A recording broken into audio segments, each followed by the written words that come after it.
Hola, muy buenos días. ¿Cómo están todas? Todos aquí presentes. Pues bienvenidas a este primer día de actividades del Simposio Internacional Emilia Beltrán y Puga. Si me permiten, en estos momentos hago la presentación de las personas que nos acompañan aquí. La doctora Raquel, en primer lugar, que ya funge también como coordinadora de esta mesa de economía feminista.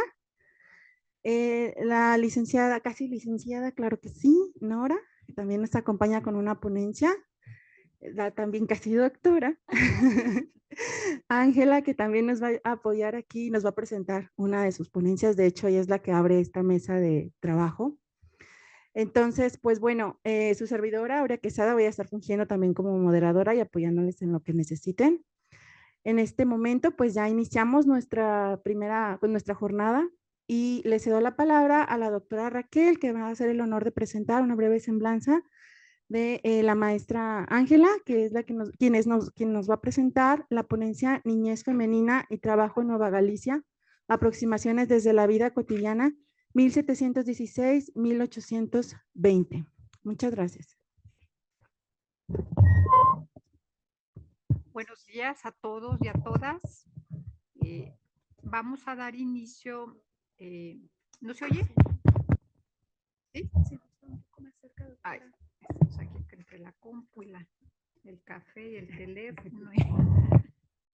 Bien, pues vamos a dar inicio. Muchas gracias a las personas que se han conectado vía Facebook siguiendo esta transmisión y también a los que están aquí presentes, a las estudiantes y estudiantes de la Universidad de Guadalajara, de la Universidad Pedagógica Nacional y también de aquí del Colegio de Jalisco.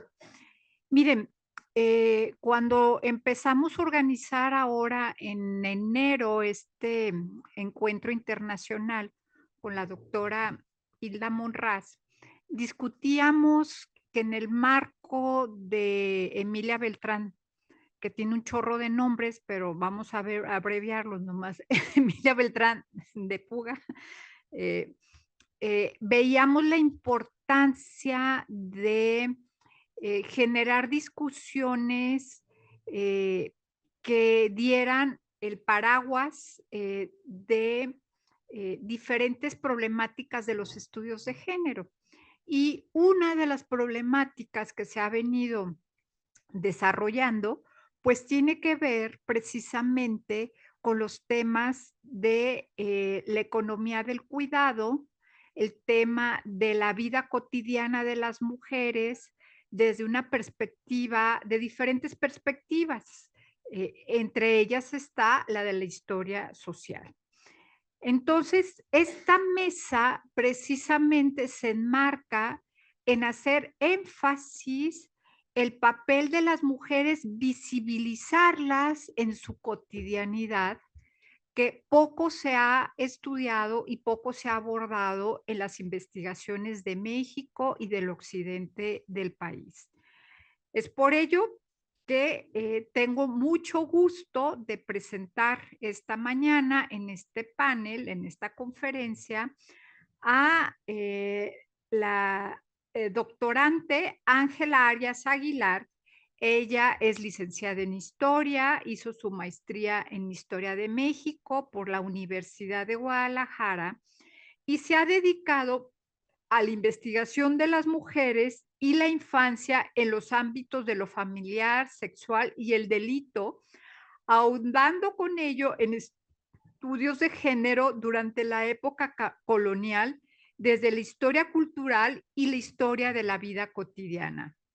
Además, nuestra querida Ángela ha ejercido la docencia en la Universidad Pedagógica Nacional con subsede en Jiquilpan y en la Universidad de la Ciénega en el estado de Michoacán de Ocampo, en el municipio de Zaguayo, Michoacán.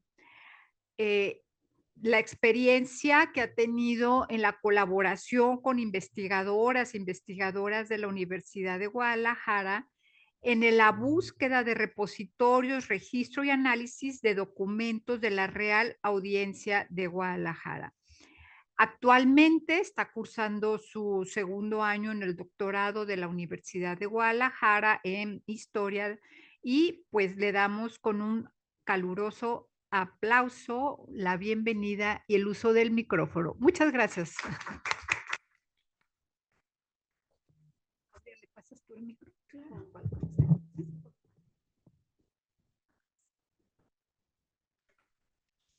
Pues muchísimas gracias por su asistencia y muchas gracias por la hermosa presentación de la doctora y de la compañera. Y pues bueno, vamos a comenzar.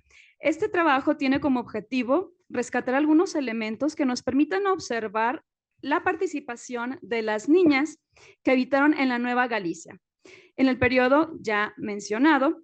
Y aclaro de una vez, mis observaciones se refieren principalmente a niñas indígenas y mestizas, ¿sí? Las españolas y niñas de élite van a quedar fuera de este análisis. Siguiente, por favor. A modo de contexto, para comprender la historia de las infancias en la Nueva Galicia, debemos entender que estas se encuentran insertas en una serie de restricciones y de expectativas que parten incluso desde su entorno familiar. La legitimidad del nacimiento, el sexo, eran categorías que determinaban parte de las posibilidades y de las expectativas asignadas a niños y a niñas. De esta manera, por lo menos de manera ideal, se esperaba que las niñas, que se ve como futuras mujeres, ocuparan espacios más propios de la esfera privada. Esto es, que se dedicaran a labores al interior de sus hogares, lo que garantizaría el recogimiento de las niñas y la estrecha vigilancia de los padres. En un escenario mucho más amplio desde la historiografía, podemos considerar, junto a Lloyd de Maus y Philippe Arié, que las infancias en el antiguo régimen fueron sectores prácticamente olvidados, quienes, ya sea por la resignación ante el hecho de la probable muerte, o bien por las desmedidas exigencias de los adultos hacia sus comportamientos y posibilidades, oscilaron entre la invisibilidad y el maltrato. Otras voces explican que las infancias constituían un eslabón fundamental para la continuación del linaje y con este la conservación de la buena fortuna y del patrimonio conseguido a través de generaciones. Sin embargo, al nacer fuera del vínculo matrimonial implicaba para los padres una serie de problemas graves que los orillaba en muchos de los casos a desprenderse de sus vástagos ilegítimos a fin de salvaguardar las apariencias. Evidentemente, no todo fue odio y maltrato dentro de la historia de las infancias. También hay autores como Linda Polo quienes mencionan la atención, la dedicación y el amor de los padres en el cuidado de sus hijos, que han sido documentados estas actitudes por lo menos desde el siglo XVII. Y Arlette Farge, aunque en Francia, va construyendo las infancias como parte del paisaje urbano y elementos participativos en la vida de su comunidad. Javier Sánchez, por su lado, explica respecto a los niños de la élite en la Nueva España que recibían una educación conforme a los alcances y ambiciones de sus progenitores y se consideraban como esta posibilidad de incrementar las riquezas y fomentar nuevos lazos políticos, económicos, que fortalecieran los intereses también de las familias. Aunque estas observaciones pudieran parecer un poco contradictorias, se trata de realidades simultáneas. Tan profundas eran las diferencias en las infancias, como sus propios contextos. Vamos a ver en esta diapositiva, entonces, de manera muy esquemática, cómo la niñez está interferida tanto por la realidad étnica de su familia, como también por el estatus económico. Siguiente, por favor. Con lo anterior hicimos un brevísimo esbozo del lugar que ocupaban las infancias dentro de la sociedad colonial. Ahora es importante que podamos comprender un poco cómo era el perfil de la economía en la Nueva Galicia. Dan Fogle-Detton identifica en el gran territorio que conformó esta región 7 zonas con actividades económicas influidas en gran medida por sus características geográficas. Para no meternos en tantos detalles, vamos a explicar que la economía en Nueva Galicia principalmente se desarrollaba a partir de 3 actividades básicas. Por un lado, actividades agrícolas que tenían que ver con el cultivo de alimentos, ya sea para consumo doméstico en traspatio, ya sea para el consumo comunal a través de las tierras indígenas y el pago de tributos, o para una evidente y muy determinada actividad económica que podría ser a través de las haciendas. Siguiente, por favor. La otra rama de la economía tenía que ver con la ganadería. En la Nueva Galicia sabemos que había regiones cuya economía base era la producción de ganado vacuno, ganado mayor o menor, vacuno, porcino, incluso lanar, y también de manera más doméstica la producción de animales de corral para autoconsumo o también para venta. La otra rama económica podríamos llamarla como el comercio o la industria, que tiene que ver con el manejo del paso de todas estas mercancías y también la producción agropecuaria, que podría nutrir y ser muy importante para el desarrollo de la minería. Bueno, entonces esto sí lo hablamos rápidamente. Siguiente, por favor. Gracias. Además de estas actividades, bueno, hay que entender que la economía estaba limitada por dinámicas muy volátiles. Una de ellas podría ser los cambios climáticos. Sabemos que en una sociedad apegada a la tierra, el que hubiera sequías o el que hubiera lluvias en demasía era un factor para arruinar cosechas y con ello hacer todo un efecto en cadena que terminaba por afectar desde los mineros hasta las industrias. Lo interesante que quiero recalcar, siguiente por favor, son las limitaciones económicas en materia de, o que se cimentaban a partir de las condiciones étnicas de las personas. Siguiente, por favor. Ah, no, perdón, la anterior. Sí, me equivoqué, disculpa. Sí. John Cosworth explica que desde el inicio de la época colonial se establecieron limitaciones económicas que tenían que ver, como lo dije anteriormente, con las calidades étnicas de las personas. De tal forma que, por ejemplo, europeos y castas se les prohibió vivir en pueblos de indios, a los indígenas se les prohibía salir de sus pueblos y aunque tenían tierras comunales no tenían acceso a la propiedad privada. Por otro lado, las castas veían truncado su ascenso como artesanos en los gremios y los indígenas también tenían, aunque estaban exentos del diezmo, y de las alcabalas, tenían que pagar un tributo por cabeza. Como podemos ver,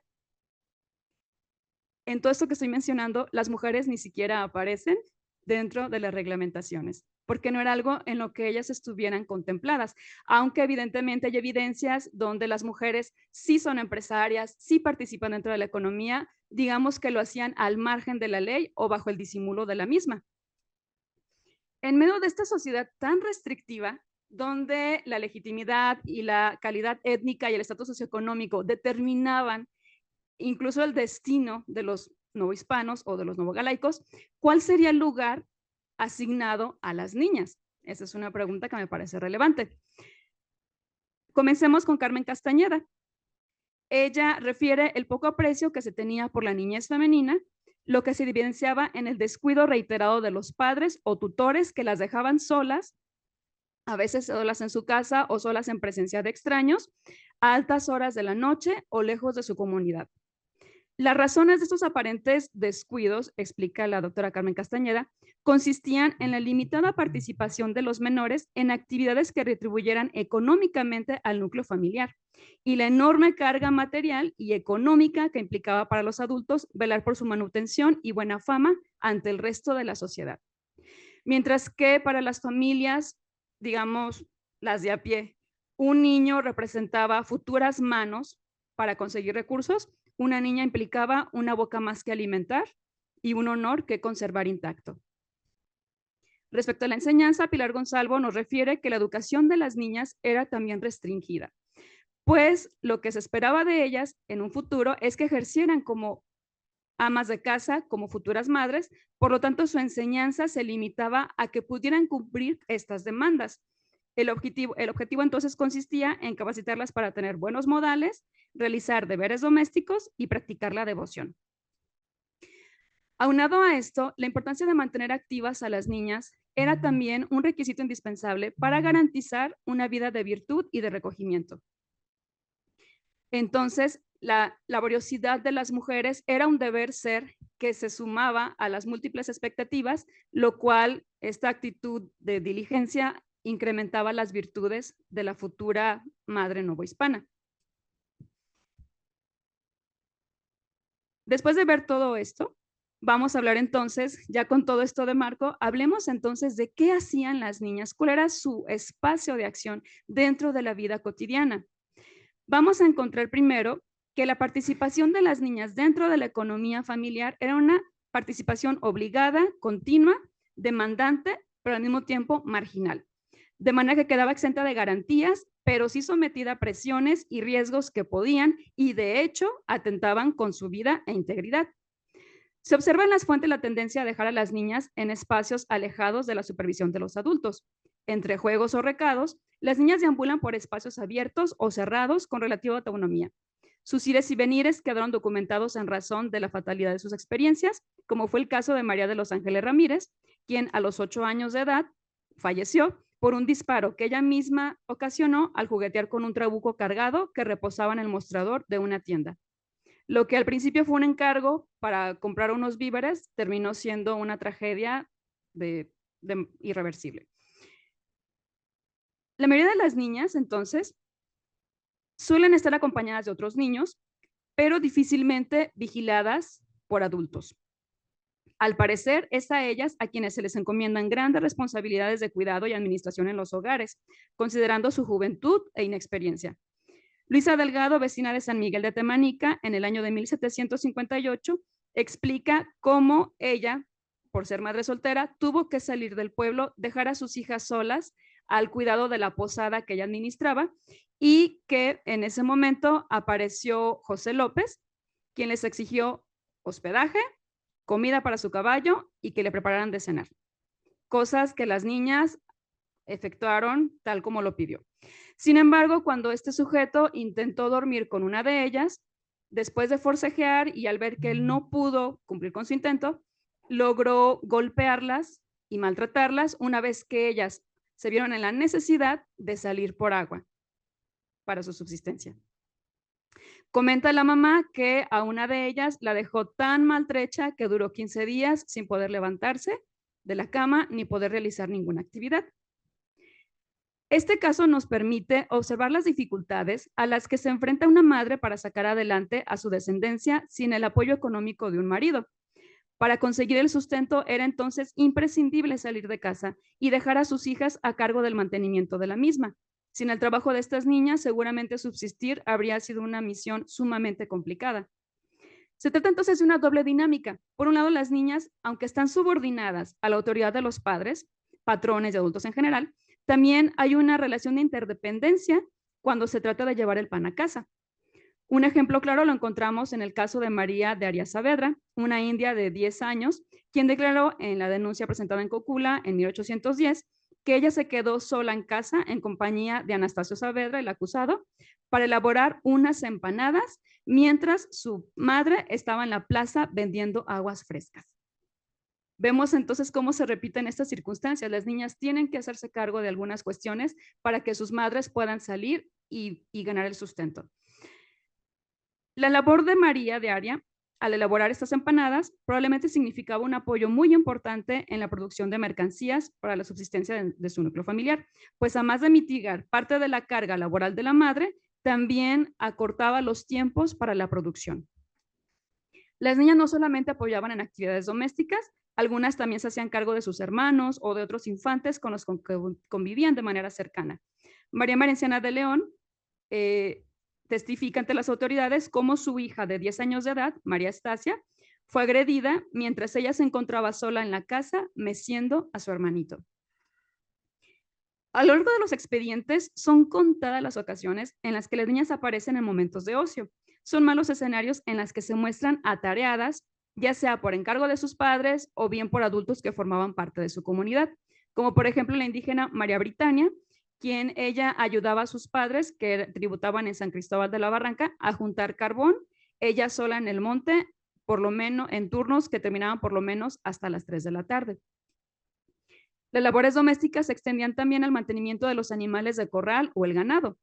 Se refiere a la experiencia de Francisca, una niña de 8 años de edad, en 1817, quien se encontraba aislada en una habitación a la que entró el acusado, Francisco Javier Quintero, mientras ella estaba arrullando un niño y a petición de él, ella sacó los animales del cuarto para llevarlos al corral.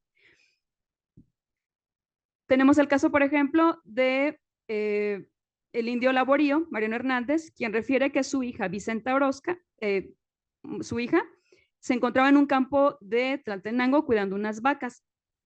Miren, este caso es muy interesante porque nos habla de las condiciones económicas, cómo se entrecruzan las condiciones económicas y sociales de las niñas. Ella se encontraba en un campo de Tlaltenango cuidando unas vacas. Entonces, se acerca Mariano Hernández, la tiró al piso por sorpresa, ella estaba sentada cuidando esas vacas, se levanta, resiste al intento de violación de este sujeto, pero cuando intenta escapar se da cuenta que sus vacas se van a una milpa vecina. Entonces, contrario a nuestra lógica, ella lo que hace es regresa por las vacas, queriéndolas llevar a su destino. Otra vez el declarante que estaba acechando se da cuenta que está allí, la arrastra, la lleva a un arroyo donde finalmente termina violentándola. Quizá la niña priorizó el cuidado de las vacas por temor a las represalias sufridas a manos de sus padres. Y es que en los expedientes se observa de manera reiterada el uso de la violencia física como método de corrección usado con los niños.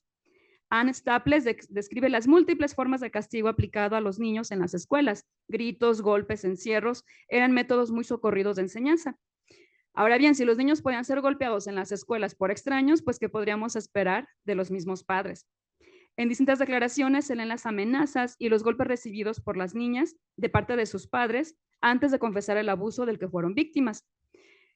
La madre de María Estacia, emerenciana, refirió cómo obtuvo la declaración de su hija, y cito: advirtiendo a esta que tenía toda la camisa rasgada y revolcada, le preguntó por qué estaba así, a lo que le respondió que porque había estado en el sol, y siendo esta la disculpa no del caso, siguió amenazándola, y aunque le pegó porque le dijera en qué travesura se había puesto en aquella dispersión, con lo que llorando la muchacha le dijo que no le siguiera dando, que le confesaría la verdad.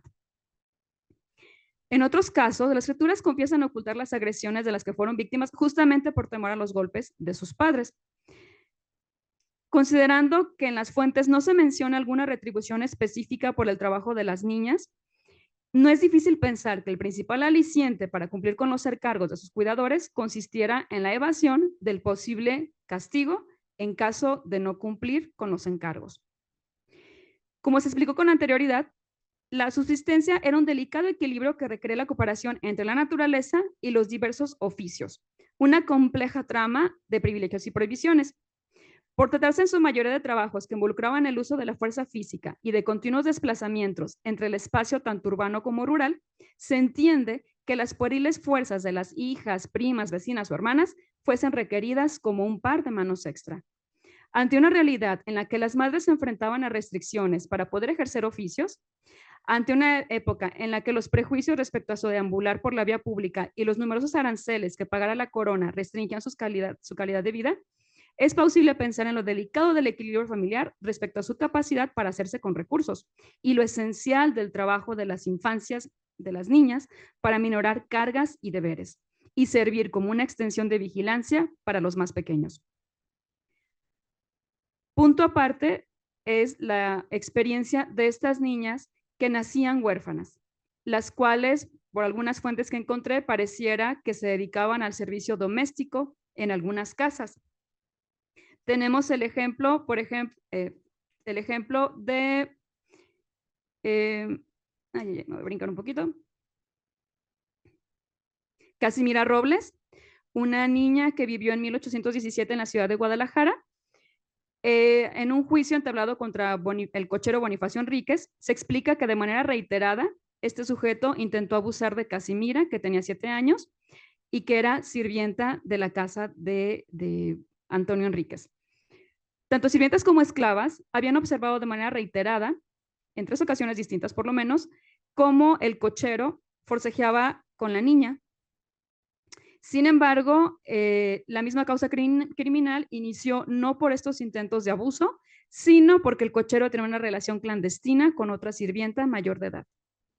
Este caso nos permite ver entonces cómo la existencia de las niñas se invisibiliza y su trabajo se acentúa cuanto más vulnerables quedaban, ya sea por ser hijas de madres que lideraban solas la búsqueda del sustento o bien por carecer de ambos padres que respondieran por ellas, Aún así, no faltaron casos en los que ni siquiera la presencia de los padres les exentó de contribuir a la economía de la casa, aunque de maneras por completo alejadas de la moral de la época. En el año de 1767, en Aguascalientes, don Juan José Díaz de León interrogó a Pedro de Esparza, acusado de abusar de María Timotea, de 9 años de edad, quien refirió que eso ocurrió con el pleno consentimiento de la madre durante el tiempo de 1 año y meses. Y cito: cuando cometió este exceso fue guiado de María Antonia de la Paz, madre de la cómplice, a quien declaró su pretensión y le facilitó entrada a la casa, que a sabiendas suyas se consiguió, y a su vista hizo varios obsequios y dádivas que recibía por su propia mano y condescendía en que la cómplice saliera sola con el declarante. Ahondar en la historia de las infancias entonces nos permite observarlas como sujetos no necesariamente sometidos a un grupo familiar, sino como sujetos sociales que son participantes activos de la economía y vida social de la Nueva España. Gracias.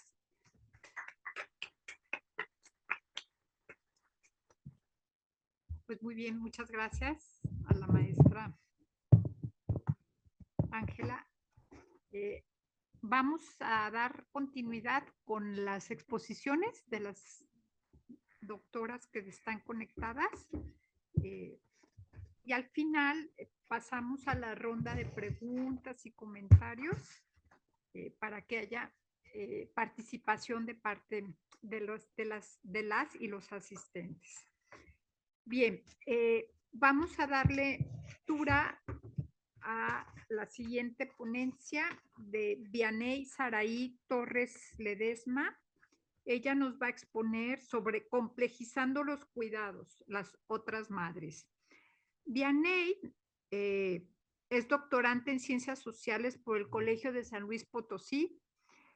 Es maestra en Derechos Humanos por la Universidad Autónoma de San Luis Potosí y licenciada en Derecho por la Universidad Autónoma de San Luis Potosí. Ella en su currículum lo presenta, es feminista, abolicionista, especializada en violencia contra las mujeres, derechos humanos, prostitución, trata de mujeres con fines de explotación sexual y cuidados. Vianey, bienvenida y muchas gracias por estar conectada. Adelante, por favor. 20 minutos, por favor. ¿Sí está conectada? Sí. Que hay un tiempo de espera para el audio, entonces si hay algún comentario después de su intervención, nada más esperar unos 3 segunditos, no minutos, no, 3 segunditos y entonces ya nos podemos comunicar, pero si gusta compartir pantalla, si no, aquí nosotros podemos apoyarle con su presentación. Sí, gracias. Paso a compartir pantalla. ¿Sí se me escucha?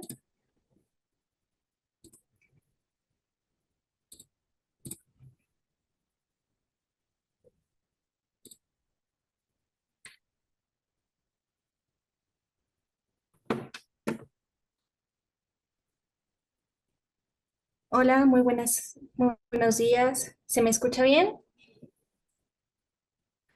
Muy bien, gracias.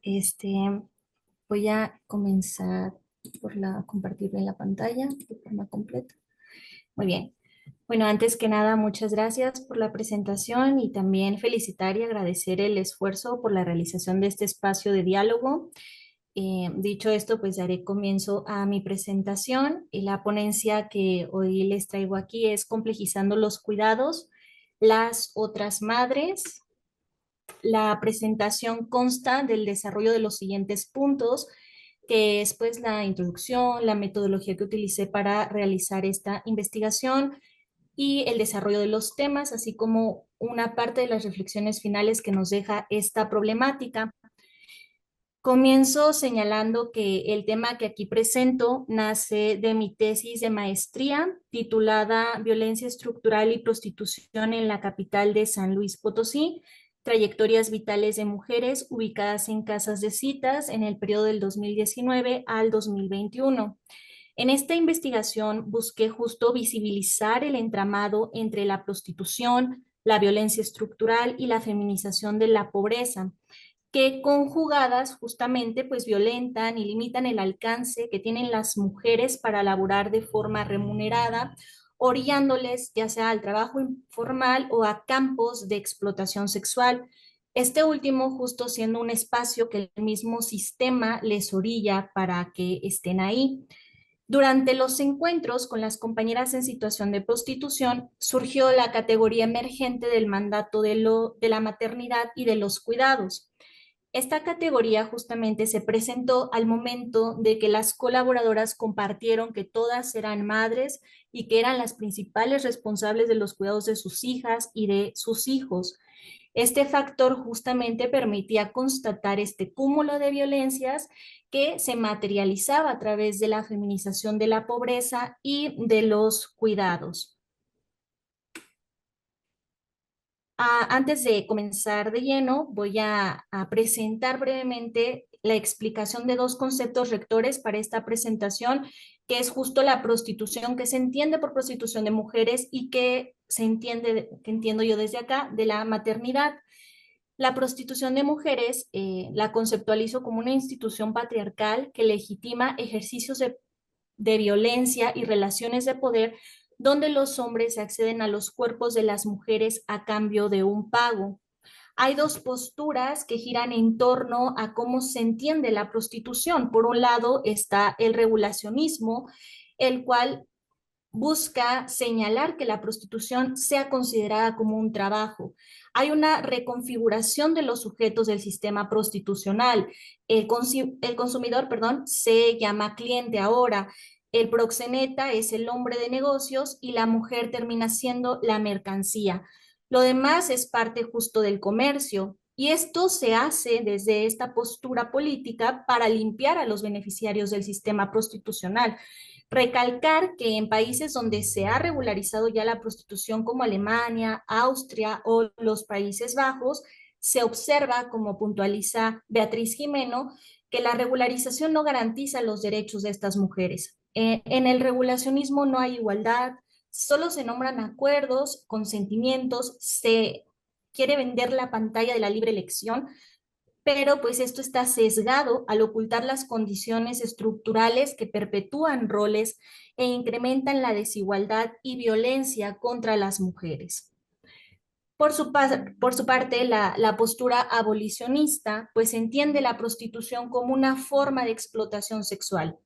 Por lo tanto, no puede ser considerado un trabajo porque representa una forma de violencia contra las mujeres. Desde esta postura, justamente hay que recalcar que no se busca revictimizar ni ver a las mujeres como víctimas, las que están en esta situación de prostitución, sino poner en la mira a la figura del consumidor, del proxeneta y criticar al sistema capitalista y patriarcal que empobrece a las mujeres para prohibir justamente la compra del sexo y acabar con la prostitución. Entonces, en esta postura, pues se asume que la trata con fines de explotación sexual y la prostitución son parte de un mismo sistema, ya que la trata es el medio para que se tiene justamente para satisfacer la demanda de prostitución. Estoy hablando de prostitución de mujeres porque conforme a datos de INEGI, en México hay más de 800,000 personas dedicadas a la prostitución, de las cuales más del 90% son mujeres y son niñas. Si comparamos justamente esta cifra con los datos que nos arroja la coalición contra el tráfico de mujeres y niñas en América Latina, al menos 500,000 de estas 800,000 mujeres y niñas son tratadas con fines de explotación sexual en México y son ingresadas a la prostitución desde edades muy tempranas. Ahora cabe recalcar que justamente con el acercamiento a las mujeres en situación de prostitución se constata que algunas de ellas son madres, por lo que es muy importante complejizar esta conjugación entre la prostitución y la maternidad. Por su parte, se tiene entendido que la maternidad funge de diferentes formas dentro del sistema patriarcal. Por un lado, es un mandato porque condiciona la vida de las mujeres e impone a las madres como un modelo de moralidad y de amor, diciendo cómo se debe de actuar, cómo debemos de pensar y cómo debemos de sentir. Por lo que se establece justamente que una mujer se encuentra realizada una vez que es madre y nos venden este rol también y no los interiorizan desde las estructuras sociales. Además, se tiene entendido justamente que es parte de la ideología patriarcal porque reproduce y naturaliza el discurso de que las mujeres estamos hechas biológicamente para ejercer las tareas de cuidados, las labores del trabajo doméstico, y esto pues termina generando que se vea la maternidad como un mecanismo de control desde el sistema patriarcal. Justo hay dos discursos que giran en torno a cómo se ve la maternidad. Por un lado tenemos el discurso del desprecio, el cual es desvalorizar a las mujeres, y por otro, contrario a este, el discurso del elogio, el cual enaltece a las buenas madres que cumplen su rol, que se desempeñan bien dentro de esta labor de la buena maternidad. Y pues esto justamente tiene una trampa, porque delimita a las mujeres al espacio privado, lo que termina generando una invisibilización de todas las labores que se generan dentro de los hogares.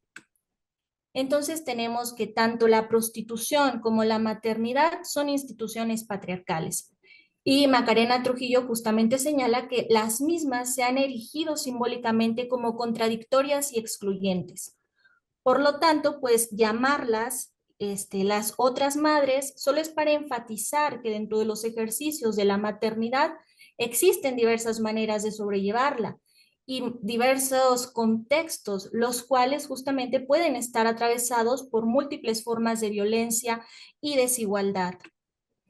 Como parte justo de la metodología para acercarme a las colaboradoras, pues yo realicé entrevistas a profundidad con mujeres en situación de prostitución ubicadas en casas de citas aquí en San Luis Potosí, en la ciudad de San Luis Potosí, del estado de aquí.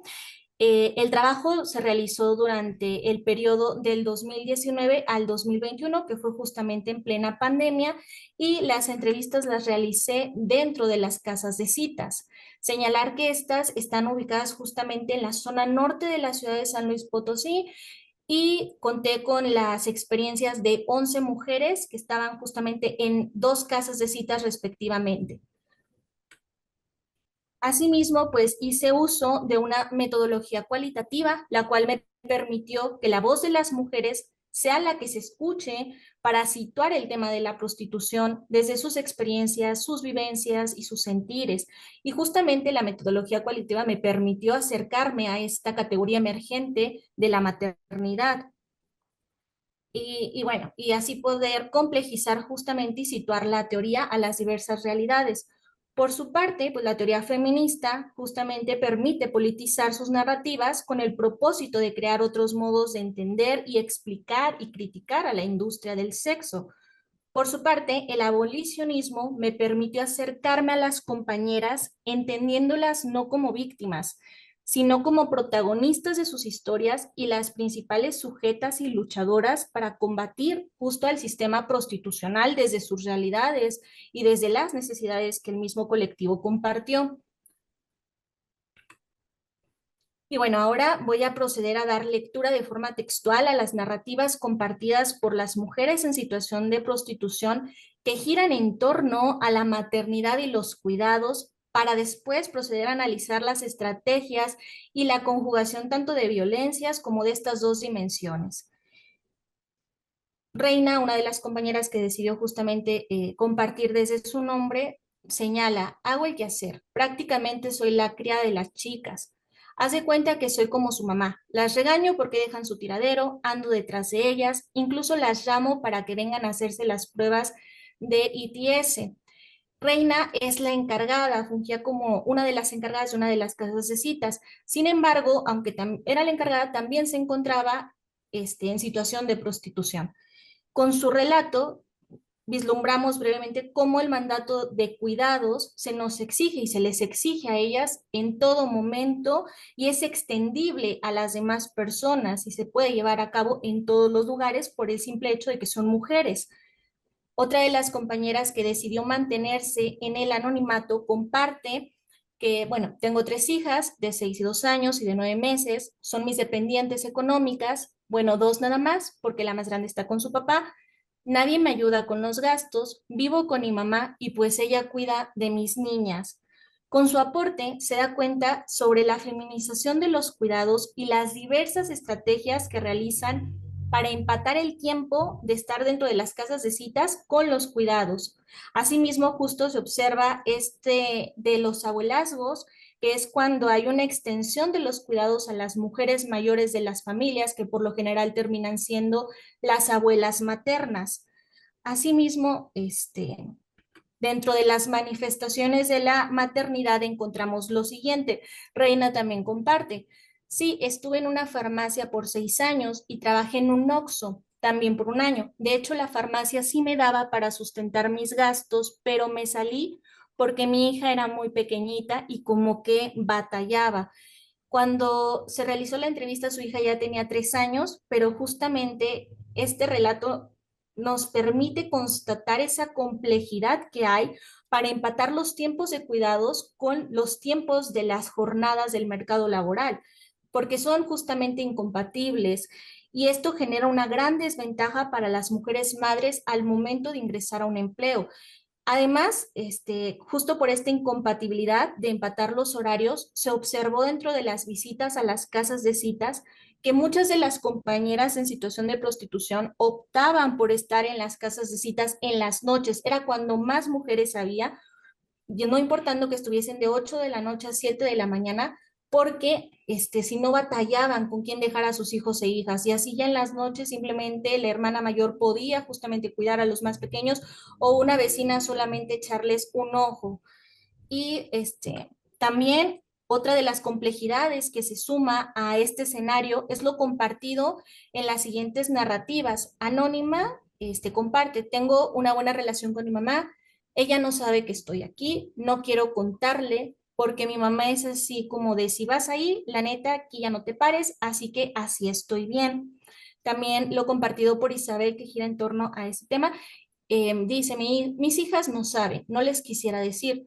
Creo que he tenido ahora sí que me he abierto con ellas para que ellas me tengan confianza, pero así de decirles esto, pues no, porque muchas de las veces pueden no entenderlo. Entonces creo que entre menos sepan de dónde estoy, mejor. Lo que justamente estas dos narrativas nos están señalando es que las mujeres en situación de prostitución tienen que gestar una doble vida para que no se enteren que están justamente dentro de las casas de citas, y esto mayormente se hace con el fin de proteger la imagen de la madre y no cargar justamente con el estigma y el señalamiento de su núcleo familiar cercano, y también para no quitarse justo estos apoyos de con quién dejar a sus hijas, en el caso de Anónima. Entonces, encontramos que las vivencias justo de este colectivo de mujeres está atravesada por dos instituciones patriarcales, como ya se había señalado. Por un lado, la prostitución y por otro, el ser madres. Ambas están justamente, se observó que están interrelacionadas por la feminización de la pobreza, la cual les sujeta por ser mujeres a mayores desigualdades, violencias y obstáculos, afectando su vida de forma multidimensional. Y por otro lado, se tiene la feminización de los cuidados, mismos que engloban múltiples tareas y sujetan a las mujeres como las principales responsables de llevarlos a cabo. Asimismo, se observó que se entraba en conflicto con la figura de la madre, la cual impone características y funciones que deben cumplir las mujeres. Macarena Trujillo señala que a nivel simbólico quedan excluidas de la maternidad las mujeres en situación de prostitución. Cabe recalcar, no es una palabra sencilla que se englobe en una cosa específica. Incluye muchos aspectos, muchos trabajos y muchas labores que se hacen puertas adentro, entre ellos el cuidar, el mantener y, como se destacó justo con este colectivo de mujeres, el gestar esta doble vida,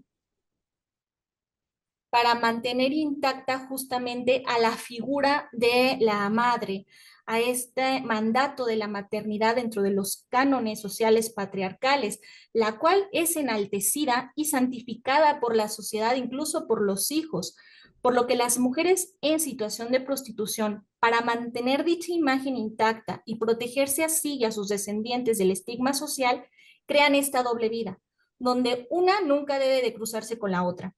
En tal sentido, observamos que tienen diversas estrategias para mantener el ideal materno, que incluye no decirles, que incluye justamente callarse, inventar que van a otros espacios a trabajar y gestionar esta doble vida, lo que termina provocando sentimientos de culpa, estrés y preocupación de que sus hijos o hijas o familiares se enteren en dónde están. Y todo esto porque se teme justo a una revictimización hacia ellas o hacia sus familias, lo cual es generado porque hay un estigma social que gira en torno a las mujeres en situación de prostitución y que se agrava por la intersección con la maternidad. En ese sentido, pues el estigma, como bien presenta Erving Goffman, es un atributo desacreditador dirigido a estas sujetas y que genera una vergüenza interiorizada por las propias personas a quienes se les atribuye este estigma. Asimismo, la función socializadora de estigmatizar a las mujeres en situación de prostitución es distinguir a las buenas y a las malas mujeres dentro de estas construcciones patriarcales. Y yo añadiría también que es distinguir a estas buenas y estas malas madres. Pero, o sea, obviamente, esta es la crítica que se hace al sistema prostitucional y al sistema patriarcal.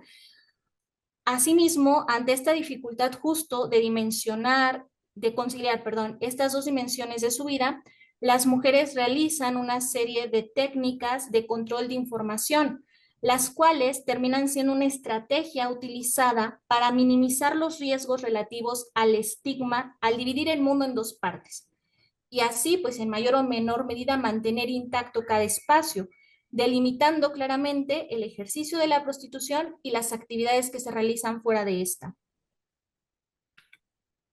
Quiero puntualizar justamente que este estigma que hay sobre las mujeres en situación de prostitución se reproduce, reposa y se legitima dentro de diversas violencias. Johan Galtung habla de una triangulación de las violencias, que son la directa, la estructural y la cultural. Estas están presentes dentro de la prostitución. La violencia directa, que es cuando hay un sujeto identificable que ejerce violencia sobre una mujer, se observó porque las compañeras compartieron que habían sido víctimas de violencia psicológica, económica, sexual, física por parte de sus exparejas o de sus propias familias. Asimismo, la violencia estructural provocada por las condiciones impuestas desde un sistema macro que genera feminización de la pobreza y de los cuidados, creó un contexto que les orilló a continuar en la explotación sexual como una forma de supervivencia. Por su parte, la violencia cultural está presente dentro del estigma social sobre las mujeres en situación de prostitución y en esta imposición de los mandatos de la maternidad que son inalcanzables para fungir como la buena madre. Estos tres tipos de violencia se encuentran inmersos dentro de la prostitución. Cada una cumple su función retroalimentando a la otra para que el sistema justo siga funcionando y se puedan justificar los aspectos más grotescos de los ejercicios de poder, violencia y dominio, sobre las mujeres en situación de prostitución. Como parte de las reflexiones finales que nos deja esta problemática, pues es muy necesario señalar que es un tema muy importante, que hay que seguir hablando de la conjugación que existe entre la culpa, entre ser madres y entre las mujeres en situación de prostitución. Es necesario hablar con este colectivo de mujeres, complejizando la maternidad y el cuidado para poder visibilizar cómo el sistema capitalista y patriarcal las explota en dos niveles. En lo privado, por ejercer de manera exclusiva el trabajo de cuidados, y en lo público por ser sujetas de explotación sexual dentro de la industria del sexo.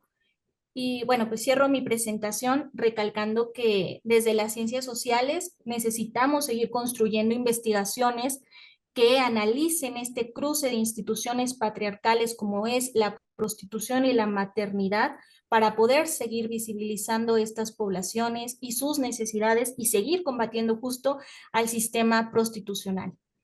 De mi parte sería todo. Agradezco el espacio.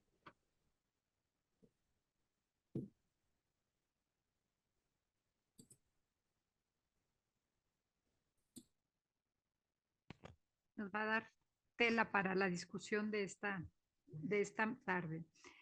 Vamos a continuar con la presentación de Carla Marlene Ramírez Lomelí, que ya está conectada.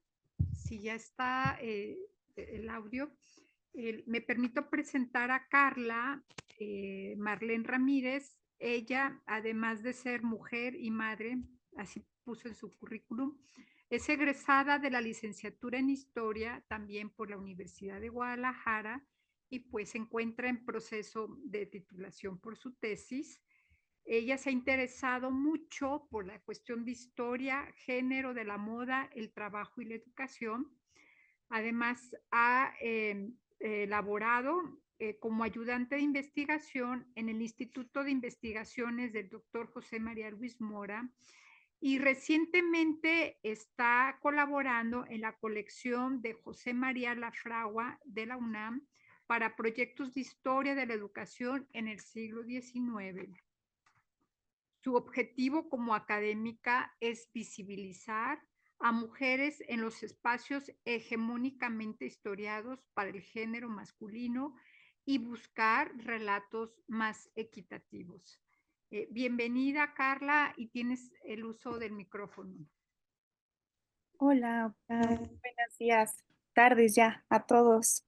Les agradezco mucho por esta oportunidad y por este espacio. Y sin más, voy a intentar proyectar este, la exposición.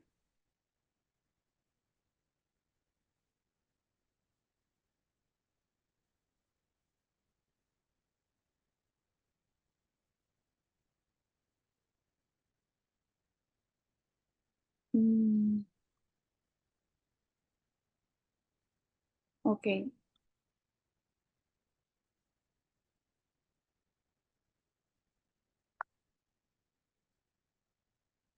ok, me parece que ya, ¿verdad? Sí se ve la exposición en pantalla. Sí, pero en un cuadrito tendríamos que abrirla un poquito más. Ok, ok. Perdón por las fallas técnicas.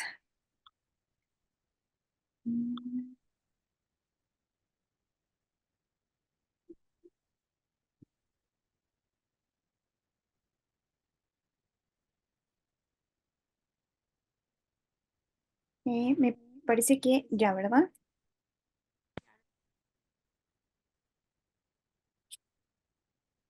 Bueno, antes que nada me gustaría agradecerles a las organizadoras de este evento por este espacio y sin más, comienzo con la exposición. La vejez y el trabajo doméstico femenino a finales del siglo XIX en Guadalajara. La hipótesis de esta ponencia es solo una fracción de la investigación de tesis y tiene como objetivo pues analizar como un estudio de caso de mujeres mayores de 60 años que fungieron como trabajadoras del servicio doméstico en Guadalajara y su relación sobre todo con su clase social y contexto. Las preguntas que le dan cuerpo a esta investigación son tales como ¿por qué solo una investigación de mujeres? ¿Por qué trabajaban estas mujeres en el registro, perdón, en el trabajo doméstico? ¿Por qué formaban parte, pues, de una clase social baja? ¿Qué estereotipos estuvieron ligados a ellas? ¿Tenían algún tipo de poder dentro del hogar? Si es que la respaldaba algún tipo de institución o era todo lo contrario, hasta cuándo trabajaban estas mujeres y cuál era la diferencia entre ser empleada doméstica joven a ser una empleada doméstica llamadas viejas, ¿no? Enseguida voy a explicar la diferencia de los conceptos em, y también por qué se le llamaba viejas y por qué no se les llamaba ancianas, ¿no? Entre otras cuestiones. Pues como respuesta a priori, parto de que este fue un grupo invisibilizado a conveniencia, fue explotado, se fue perjudiciado y que a pesar de tener toda esta imagen negativa, fue también una población necesaria y utilizada pues por la élite. Además de que fue un grupo que se trató de controlar mediante vigilancia, mediante reglamentación, satanización sobre su género en este caso. También contribuyó a esto su ambiente precario, sus largas jornadas laborales y también sus bajos salarios. Las trabajadoras, ahora empleadas domésticas, servían, pero pues también domesticaban el espacio privado. se encargaban de cuidados básicos pues dentro de una casa, como lo eran el alimento, el cuidado de los enfermos, el aseo, los vínculos de cuidado y crianza que se establecían con familias de quienes los empleaban, la complicidad con el ama de casa, del control, el orden de los demás integrantes de la casa e inclusive hasta de los vecinos. Em, Respecto al contexto de estas fuentes históricas que utilizamos para este trabajo, hablamos de que ser una trabajadora doméstica, según el Código Civil del Estado de Jalisco de 1886, se le llamaba servicio doméstico al el que se presta temporalmente a cualquier individuo por otro que vive con él y mediante cierta retribución. Más allá del contexto, perdón, del concepto institucional, sabemos sobre la existencia y sobre el trabajo como domésticas de estas mujeres gracias al registro de domésticos que se realizó a partir de mayo de 1888 hasta 1894, o esto es lo que sabemos porque es el último año, es el año, perdón, del último libro, del libro número 8, que hasta ahora se ha encontrado y que se resguarda en el Archivo Municipal de Guadalajara. Sobre este archivo, pues sabemos que existen 8 libros con más de 6,000 fichas de hombres, mujeres, niños y que pertenecieron al servicio doméstico, ¿no? Este registro proviene de un reglamento de criados que se expidió en marzo de 1888 y todo esto fue obra de la jefatura política pues, del primer cantón del estado de Jalisco. En el reglamento se mencionan datos que tenían que registrarse de las empleadas, de los empleados. Se tenían que registrar tanto en los libros como en las libretas y contaban con una fotografía, un nombre, lugar de origen, domicilio, rasgos físicos y el estado civil, la edad y la ocupación. También venían datos sobre quién las recomendaba, quién eran sus empleadores, cuánto ganaban y las fechas. A partir de esto se expedía una libreta que contenía todos los datos anteriores, además del reglamento, y costaba 25 centavos esta libreta. Las y los trabajadores pues tenían que adquirirla obligatoriamente, ya que si se presentaban a servir en alguna casa sin su libreta o si no llegaban a cumplir con las demás obligaciones que se les imponía en el reglamento, no podían trabajar o se les aplicaba una multa de 1 a 30 pesos. En el apartado siguiente hablamos de las cuestiones de vigilar y controlar. Las libretas que antes escritas eran entregadas pues, a los empleadores cuando eh, cuando se comenzaba un nuevo empleo, ¿no? Los patrones las retenían y tenían una total libertad de hacer en ellas anotaciones, denuncias y observaciones. Y así cuando el empleado dejase el trabajo, o en este caso las empleadas, para ir a una nueva casa, el patrón regresaba la libreta con anotaciones que podían advertir, perjudicar o beneficiar, según fuera el caso, a los nuevos, con información para los nuevos empleadores, ¿no? En caso de haber, pues, desacuerdos entre patrones y empleados, por abuso de confianza, que era el delito que más se menciona, o por hurto, el patrón podría retener la libreta, provocando así que pues, la trabajadora doméstica no pudiera ingresar a servir a una nueva casa. Y este reglamento, este registro fue entonces una petición y una forma de demanda de parte de la élite, pues para poder tener control de quienes entraban a sus casas y vivían con sus familias. Y este, este recurso proviene pues del miedo y del prejuicio hacia la delincuencia y la pobreza que existía en el siglo XIX. Su creación tenía también como pues, objetivo una protección de los bienes materiales de las clases altas y también buscar protección por parte de las instituciones de justicia en Guadalajara.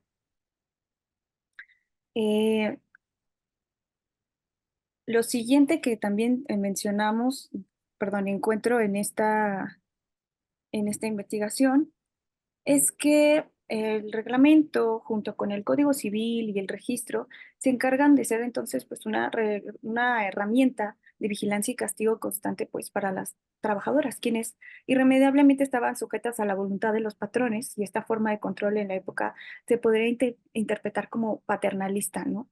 Pero pues en nuestra actualidad y con una perspectiva de género más desarrollada, nos muestra pues otra forma patriarcal de controlar los cuerpos, las economías y las vidas de pues mujeres con un estilo de biopolítica, porque interviene el Estado en la vida y en el comportamiento, ¿no? de este grupo de mujeres.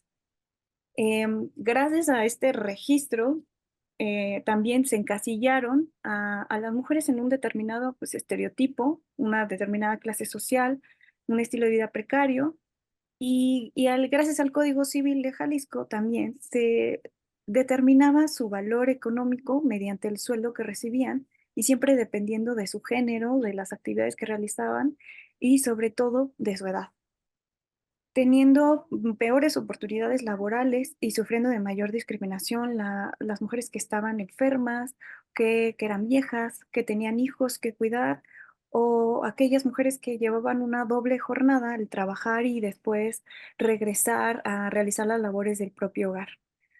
Em, en la cuestión del género y el trabajo, eh, como vamos a ver en las fichas siguientes, las mayorías de estas mujeres tenían mujeres de más de 60 años eran viudas, y otras tantas eran solteras. Realmente había pocas casadas, y por desgracia no tenemos certeza de que estas mujeres hayan sido madres o estuvieran encargadas del cuidado de cualquier otro familiar. Lo que sí podemos interpretar, pues con ayuda de las cifras, es la tendencia que existía a estar solteras. Pues es un trabajo tan demandante, con largas jornadas de trabajo mal pagado, e inclusive en ocasiones les tocaba vivir bajo el mismo techo que sus patrones. Todas estas circunstancias no daban pie pues a que estas mujeres formaran sus propias familias y tuvieran tiempo para criar a los propios hijos, ¿no? También la tendencia del abandono infantil era una realidad latente en la época y también era duramente criticada. Uno de los principales conflictos que encontramos del trabajo femenino y del trabajo doméstico fue que es una actividad que se tiene que realizar fuera de casa. La calle, el espacio privado, no eran adjetivos compatibles con el concepto de ser una dama en el siglo XIX. Según el libro de Una historia de las mujeres, una historia propia de Bonnie Anderson y Judith Zinsser, nos señala que justo las mujeres que utilizaban sus manos, utilizasen sus manos para ganarse la vida o salían de sus hogares, no pueden ser llamadas damas, porque una dama pues no trabaja para sobrevivir. Una dama se dedica a educar a sus hijos, a cuidar la familia, y con esto claramente podemos ver que el concepto de dama está relacionado y que sobre todo es producto de las clases sociales altas. Mientras que con lo que respecta al sexo masculino, la visión del trabajo en la vía pública es muy diferente, porque ser trabajador, sustentar económicamente una familia, era justo el rol aceptado y esperado por la sociedad, y por ende constantemente reconocido y pues aplaudido. El papel de la mujer en el 19 justo estaba determinado por su función reproductiva. Y las mujeres jóvenes tenían roles y eran blanco de estereotipos diferentes a los que sufrían, por ejemplo, las mujeres viejas. En las primeras, pues se debía controlar el ámbito reproductivo para cuidar la honra y el pudor, mientras que en las segundas, el papel de las mujeres más viejas, la función reproductora de estas pues ya era inexistente por la edad. Y para la sociedad, la existencia de mujeres que no pudieran dar hijos nuevos al Estado, y que además su mano de obra ante los ojos del incipiente capitalismo era de menor calidad que del resto, pasaban a tener otro tipo de participación en la sociedad. Aunque también corrían un mínimo riesgo de deshonra, claro.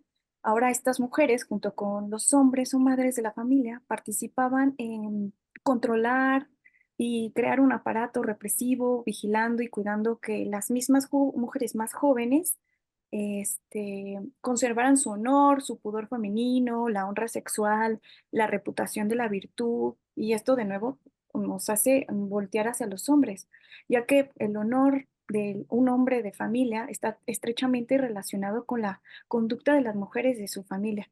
Por eso la gran importancia de la complicidad entre estas partes.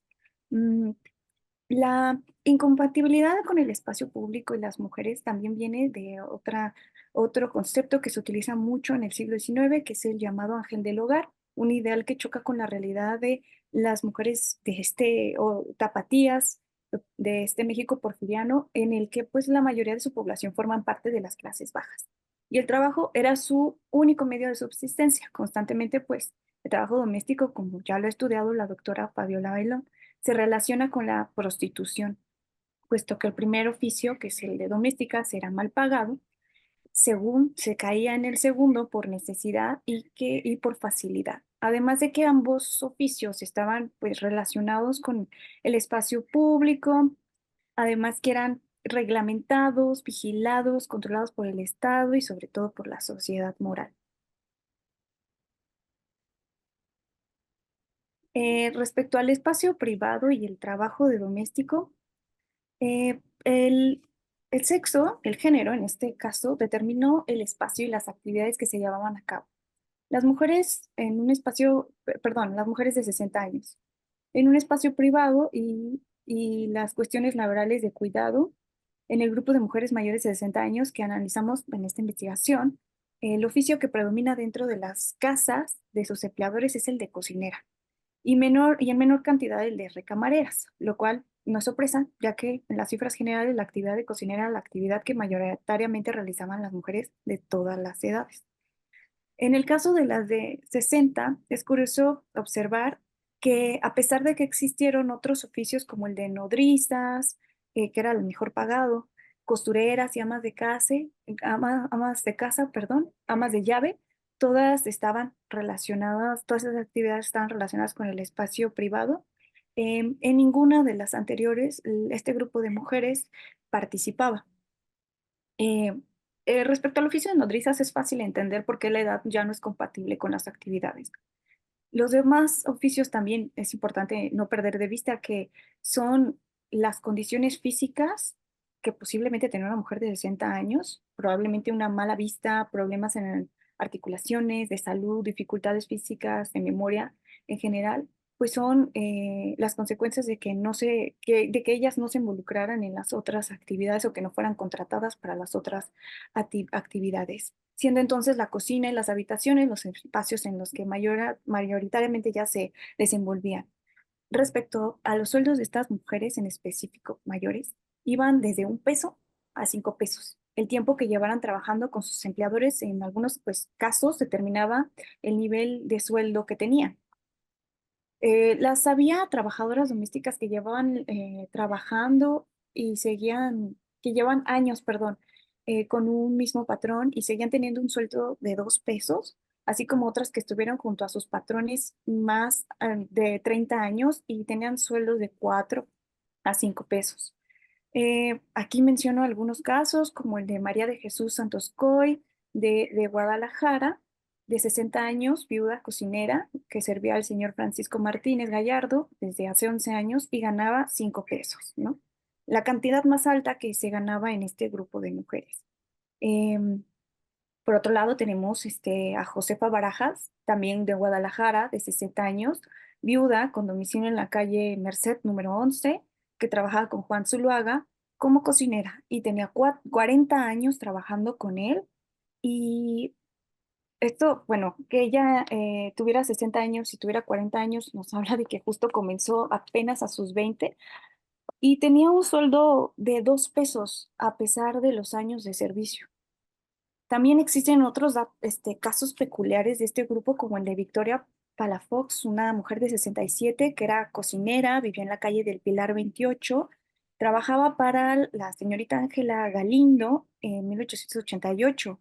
Ella llevaba 4 años trabajando para esta señorita y según su ficha no ganaba nada. Entonces, otro punto aquí también a resaltar respecto al trabajo doméstico fue la relación, como lo mencionamos anteriormente, paternalista que tenían algunos empleadores sobre sus trabajadores, como lo muestra el anterior documento, Los patrones y el empleador en ocasiones hacían pues acuerdos donde se intercambiaba el servicio doméstico por comida, vivienda, educación o ya sea por el pago de deuda de alguna deuda con el empleador, ¿no? Em, a propósito, pues, de esta diferencia entre salarios y oficios determinados por la edad y el género, el Código Civil, justo de nueva cuenta, eh, en el capítulo del servicio doméstico, refuerza esta diferencia. A falta de un convenio expreso sobre retribución o salario, se observa la costumbre del lugar, teniéndose en consideración la clase de trabajo, el sexo y la edad, y aptitud del que presta el servicio. Es por ello que no hay homogeneidad en los registros, variando pues las cantidades y los años de servicio, además de que carecemos de mayor contexto sobre cuáles pues eran las actividades que puntualmente realizaban estas mujeres, sus horarios, días de descanso, si es que los tenían o acuerdos muy puntuales entre empleadores y trabajadores que finalmente determinaban o modificaban sus salarios. Ahora que sabemos pues cuál era el contexto de estas mujeres, sigue latente la pregunta de ¿por qué, por qué a pesar de que tenían estas condiciones seguían en el trabajo doméstico? La respuesta es la posición de clases y la falta de oportunidades. El grupo al que pertenecen estas mujeres de las que hablamos, pues carecían de educación, de estudios o posibilidades de saber leer o escribir. Además, pues estaban inmiscuidas sin darse mucha cuenta, claro está, en los mandatos pues patriarcales. Esto lo indica puntualmente la doctora Fabiola Bailón en su investigación sobre mujeres en el servicio doméstico y en la prostitución en la Oaxaca porfiriana. Respecto al espacio y el contexto en donde se desenvolvieron estas mujeres, que fue en Guadalajara, es importante mencionar el papel que tuvo la migración, ya que esta época estuvo marcada por diversos cambios políticos, sociales, urbanos que facilitaron pues el crecimiento de esta urbe, ¿no? Lo cual trajo mucha migración o atrajo, perdón, grandes grupos de migrantes que en su mayoría pues eran mujeres rurales que provenían de un campo urbano, perdón, un campo abandonado y que buscaban justo en la ciudad pues una oportunidad de mejora de vida. Mm, También, bueno, en esta investigación es importante mencionar que también hay mujeres que habían nacido en el mismo Guadalajara, pero que ocurrían con una suerte similar a las anteriores, es decir, pertenecer a una clase baja sin posibilidades de movilidad social y sin oportunidad, pues, de formar parte de esta gran maquinaria de la modernidad, del orden y el progreso, ¿no? Todas estas mujeres buscaron de alguna u otra manera sobrevivir y subsistir, pues, en esta región. Nombro estas migraciones rurales. Carla, Perdón, sí. disculpa, estamos ya sobre tiempo. Quisiera saber si nos puedes apoyar con Ajá, unas reflexiones finales, por favor, para cerrar la participación. ok, claro, Muchas una gracias. disculpa. Sí, respecto a las observaciones finales, la conclusión en este trabajo, pues se queda con un montón de dudas sin resolver, ¿no?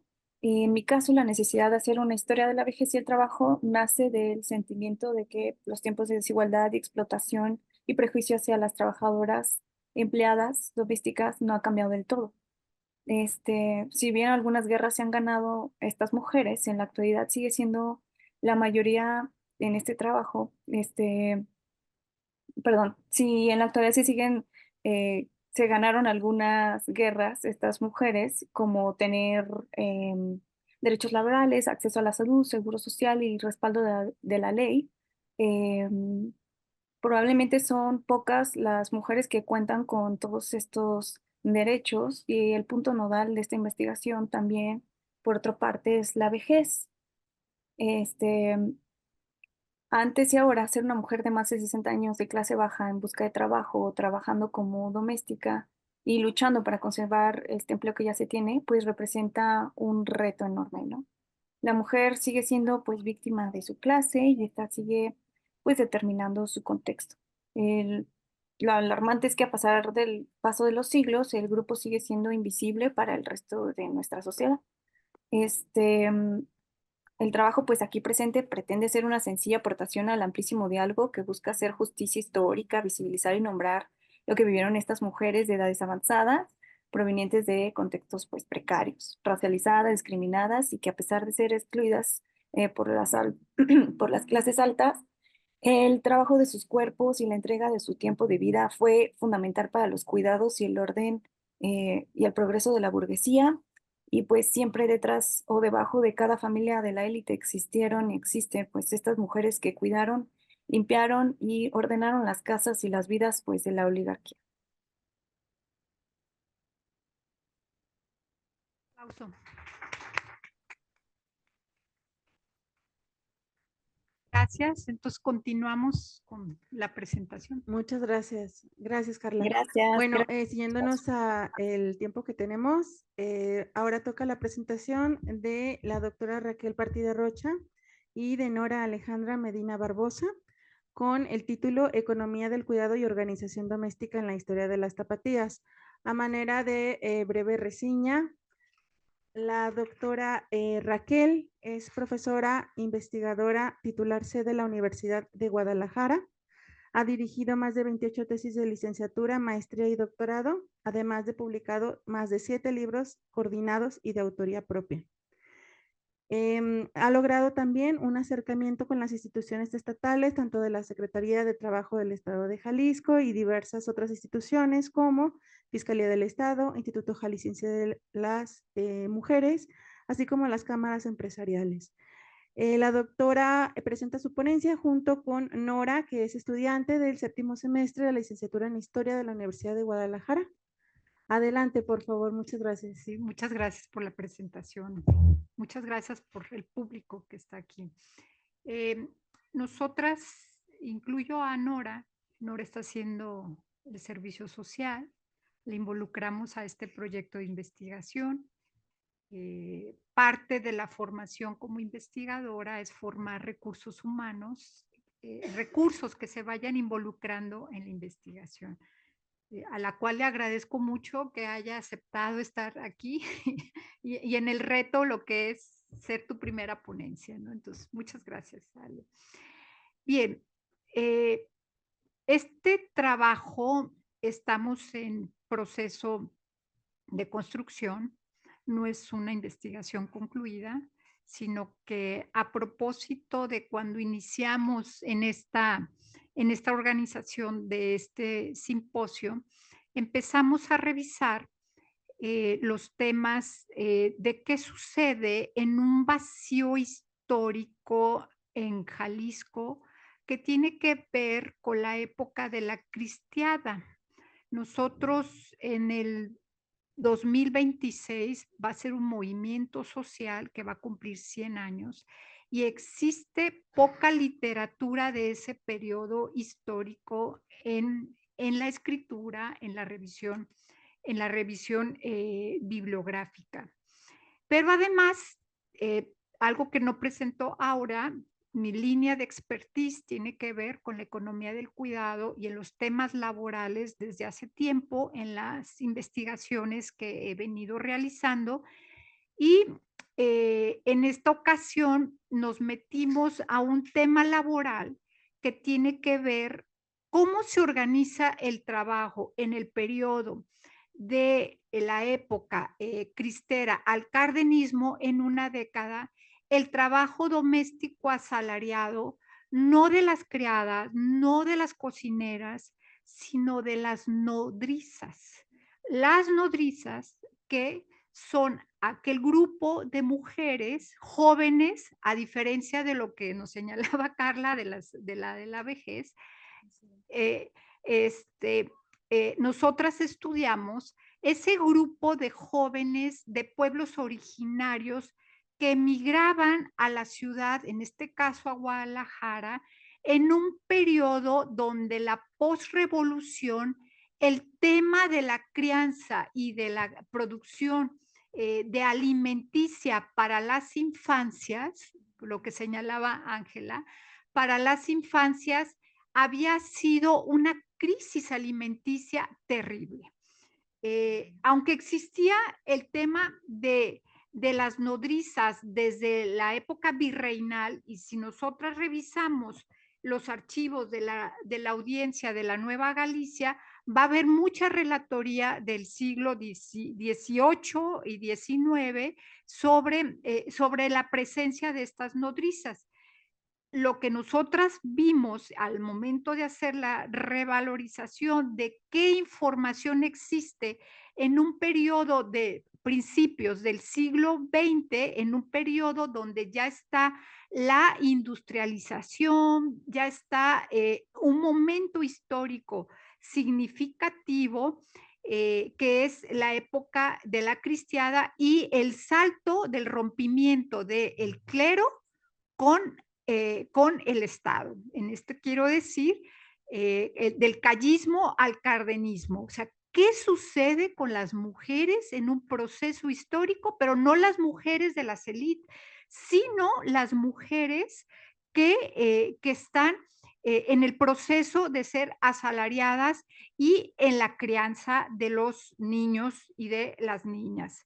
En esta investigación dividimos a las nodrizas, hay nodrizas por paga y nodrizas de no paga. Quiere decir que les daban el techo y que les daban la alimentación y esas no recibían un salario.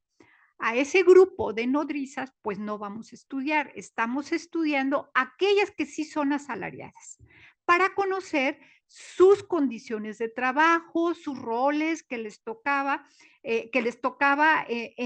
emprender en un periodo donde la urbanización de Guadalajara estaba tomando un auge. Y lo que sucedía de la primera década del 20, del siglo XX, es un auge en la urbanización y la presencia de una industrialización más o menos y comercial importante, donde vemos esa inmigración hacia Guadalajara, porque la única manera, como ya han referido las colegas anteriormente, la única manera de poderte emplear dentro de la informalidad o de la formalidad del mercado de trabajo urbano era o de empleada doméstica, recamarera, cocinera o de nodriza. Dentro de estas nodrizas tenemos dos categorías, las que son inclusas, que están dentro de una casa, o las que están en las casas de expósitos, en las casas del hospicio cabañas o casas de cuna, y las que están en los hogares privados, que son las que reciben una paga y un salario sobre su función. En este rol que nosotras estamos encontrando, partimos de una pregunta de investigación muy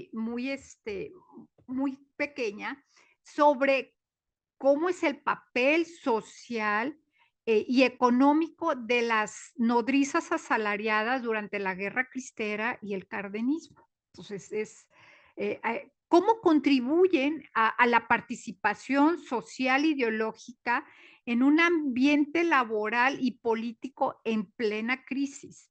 Y nosotras partimos de una primera hipótesis de que el trabajo doméstico de estas nodrizas hacen una participación no solamente, es un reto intelectual el que estamos presentando, no solamente se contribuye en la formación de los hijos de ciertas clases del poder de la élite de Guadalajara, élite empresarial, élite política y cultural, sino que también se convirtieron en transmisoras de información en el proceso de ocultamiento de la Guerra Cristera.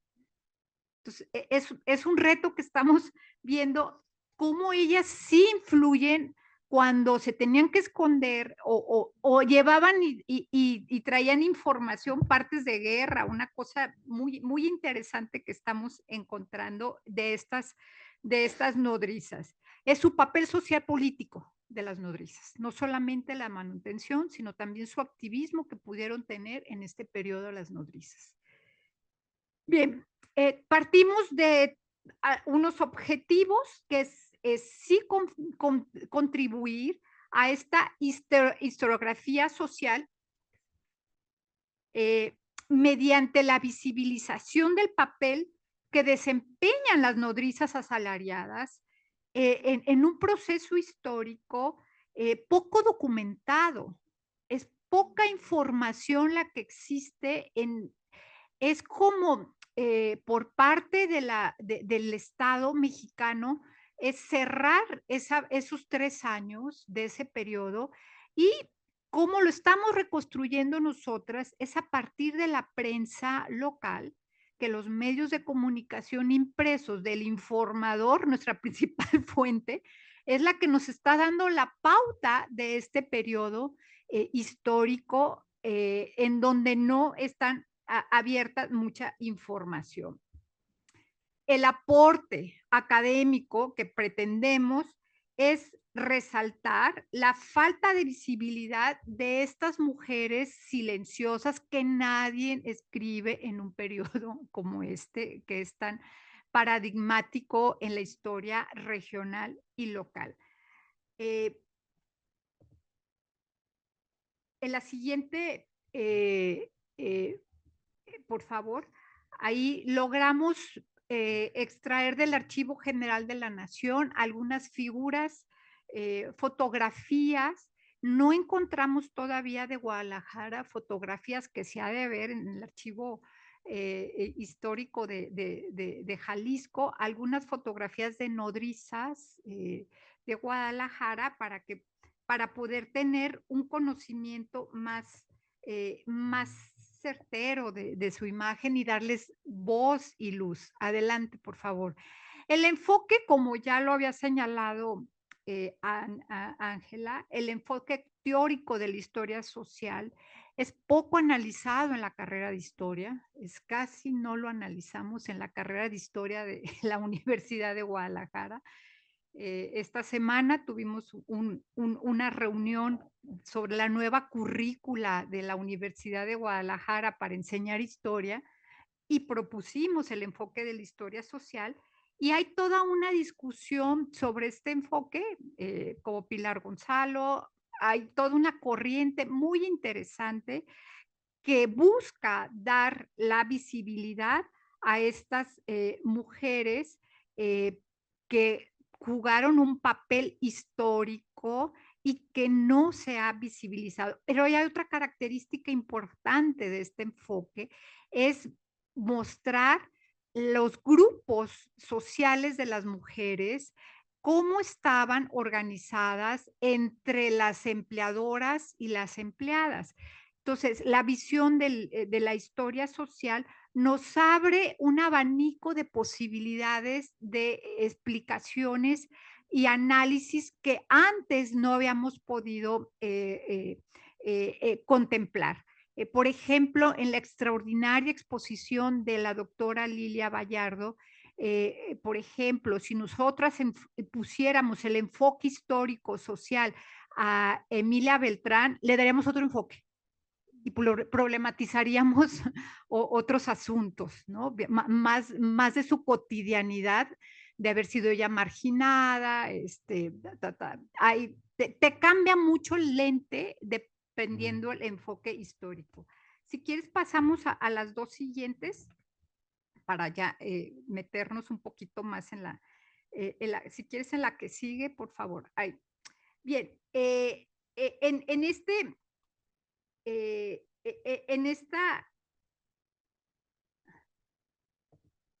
en este enfoque de la historia social, las experiencias cotidianas de los grupos marginados nos permite romper con las interpretaciones tradicionales.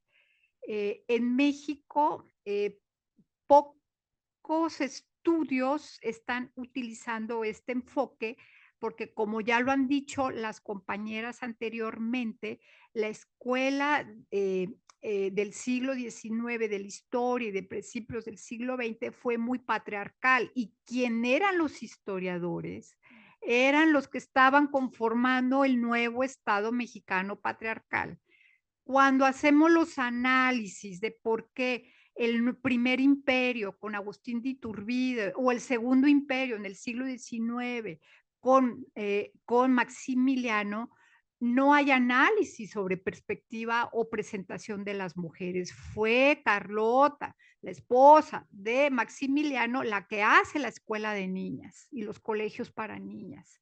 Entonces, hay un vacío y un desconocimiento que sí nos preocupa.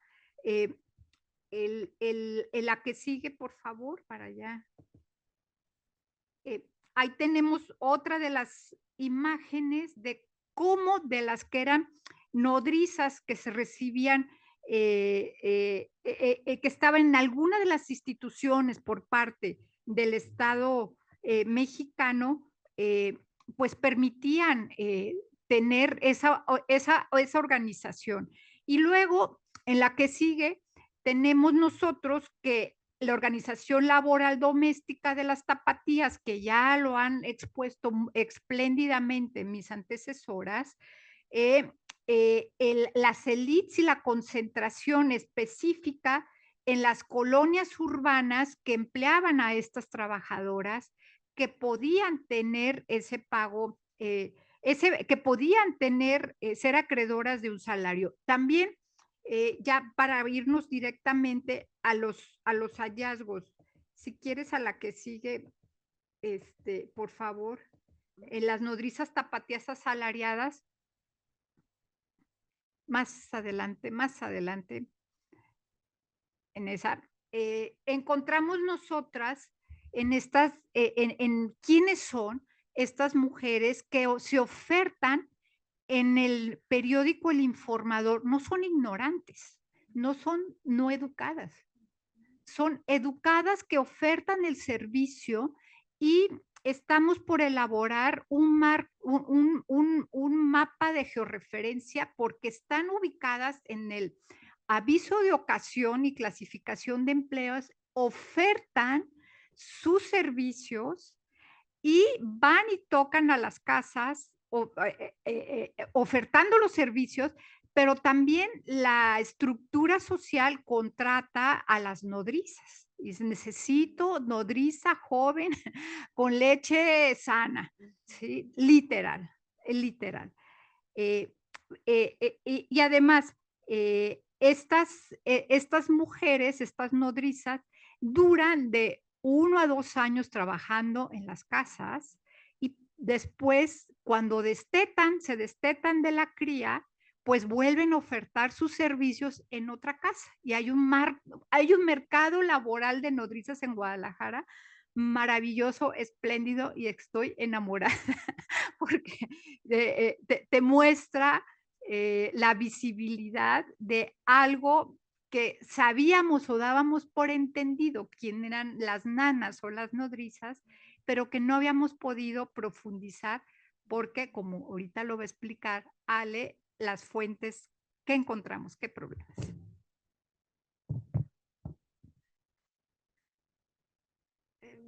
Las fuentes. Sí, bueno, como comentaba la doctora Raquel, pues fue bastante complicado encontrar fuentes tanto cualitativas como cuantitativas de este enfoque específico, pero o sea, para poder iniciar como con esta construcción, tuvimos que partir de un marco teórico que primero explicara como la construcción de estos fenómenos, que como es el caso de las mujeres nodrizas. Y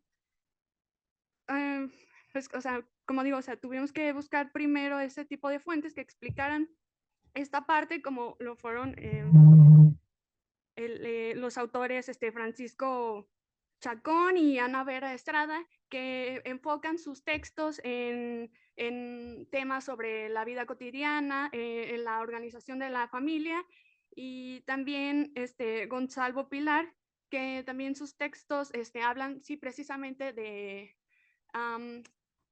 hablan de las mujeres domésticas, bueno, de las mujeres que trabajaban en el servicio doméstico dentro de la organización familiar, pero también hablan sobre esa vida cotidiana, o sea, cómo la vivían tanto la familia como las mujeres que trabajaban en esto. Pues por otra parte, como también comentaba la doctora Raquel,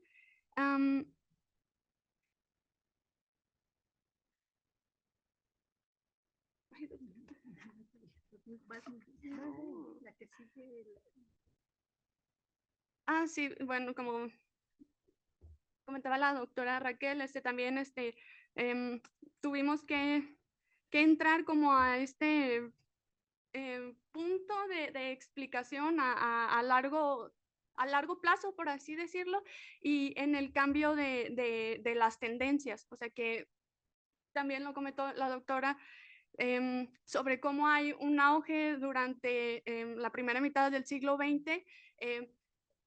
Posteriormente, a la guerra revolucionaria, perdón, hay un descenso, pues por las crisis económicas y pues todo lo que pasa, pero también esta parte de la industrialización y las nuevas ideas, y también que se abren nuevas oportunidades para las mujeres que entran a un mercado laboral un poco más formal, por así decirlo, al tener un salario y poder permitirse pues ahora sí que pagar un servicio doméstico que las ayudara pues ahora sí que esta parte que ellas salieron, porque, o sea, ¿sí me doy a entender? Sí, muy bien, muy bien. Sí, es claro. Bien, bueno, para concluir, ¿ya? En la que sigue la última. Bueno, ahí tenemos más fotos que bajamos del Archivo General de la Nación. Si alguien tiene fotografías que nos pusieran de nodrizas aquí de Guadalajara, se los agradecemos mucho, que tenemos que armar un archivo fotográfico y recuperar esa historia. Nosotras concluimos que estas nodrizas asaladas fueron actores sociales fundamentales en el contexto en la transmisión no solamente de la leche y de los saberes, sino también de la información mientras eran refugiados y refugiadas, mientras huían en los procesos de cambio, ¿no? Y hay algo muy importante, que cuando llega el cardenismo, llega la cuestión de la crianza de la leche materna tiene que ver mucho también con una cuestión religiosa. Cuando llega el cardenismo se institucionaliza la leche, no, fíjense, la leche ya no de humana, sino de vaca, y llega aquí a Jalisco, a Lagos de Moreno, la empresa Nestlé. Y empezamos a institucionalizar y a dar otro tipo de alimentación, y las nodrizas empiezan poco a poco a cubrir ese papel, digo, desaparecer, y aunque actualmente todo lo de la liga de la leche materna, hay toda una liga ahí muy interesante que sería seguir, lo que quiero decir que hay un cambio de la alimentación y de la crianza. Actualmente está mal visto que una mujer ajena, una nana, una nodriza. La nodriza es más la empleada, ¿no? Entonces hay una categoría de precarización. Entonces, mientras que en el siglo XVIII, XIX y principios del XX era un privilegio tener a una nana, una nodriza, ahora se convirtió como un estigma, ¿no? No puede más que la leche NAN, la leche nido, sustituye, y ahí también hay una perversidad del capital que creo que vamos a dar mucho en esta investigación. Es todo. Muchas gracias.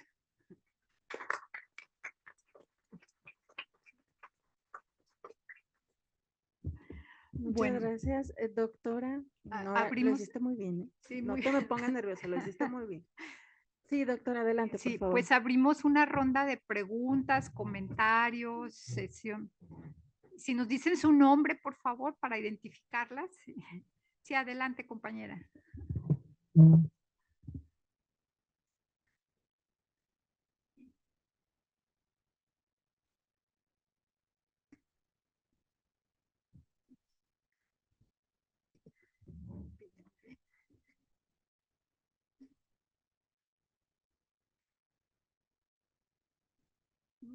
Muy bien.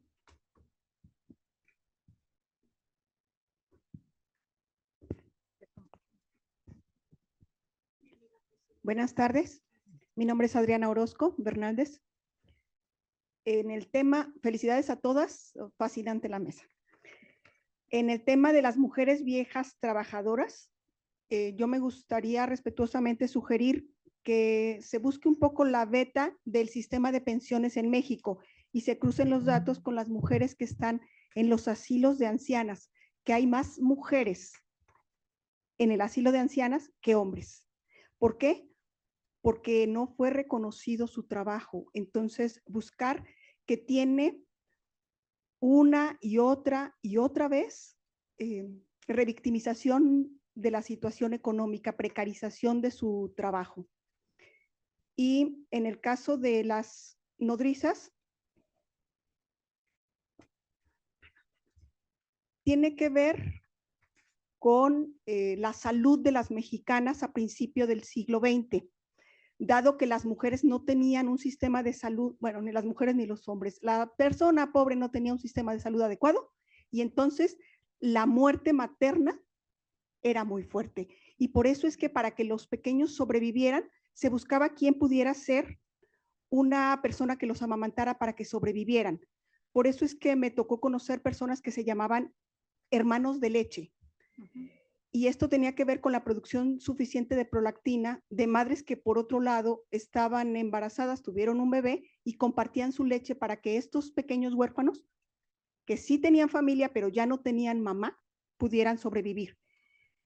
Y entonces la problematización a nuestro pasado, poniéndolo en el presente. ¿Y qué pasa? Donde ya no son 9 y 12 hijos nacidos vivos por mujer como en aquellas épocas, y ahora estamos con una menor tasa de natalidad. Y este número de hijos, 1.9 según el INEGI, ya no tienen la lactancia materna porque ellas salen a trabajar y ya no se cuenta con esta parte de las nodrizas. Y por último, ya nada más para cerrar, aparte de la emperatriz Carlota, que hizo escuela para niñas, está el Colegio de las Vizcaínas, único colegio de niñas que esté vigente en México. Gracias. Muchas gracias. ¿Alguien más que quiera comentar o preguntar algo? De las compañeras que están en línea, ¿quieren comentar algo, compañeras?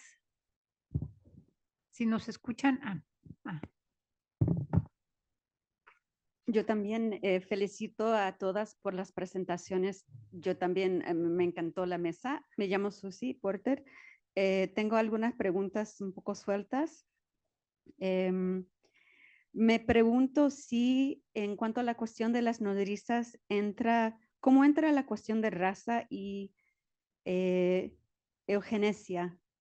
Porque yo tenía entendido que mucho del discurso en contra de las nodrizas tenía que ver con cuestiones de raza y eso quizás por cuestiones de tiempo no entró en la presentación, pero sí mencionaron que había cierto nivel de educación entre las nodrizas y quería saber si se podría precisar un poco qué nivel de educación y esta cuestión de raza y eugenesia.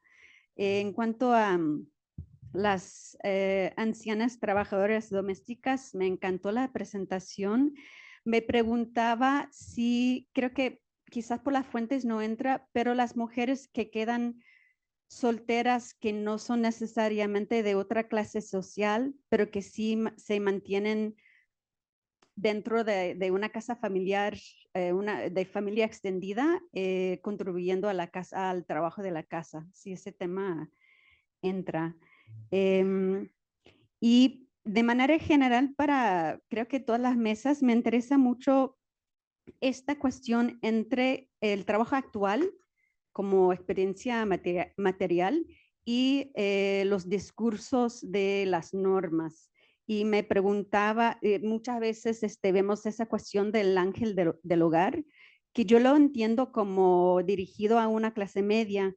Entonces me pregunta es si en sus estudios sobre las niñas que trabajan, sobre las ancianas, sobre las nodrizas, si hay otro discurso en cuanto al trabajo de la mujer o si también entra esta cuestión de expectativas de la domesticidad, o sea, esa relación entre experiencia material y las normas de género o de clase en cuanto a los roles de las mujeres.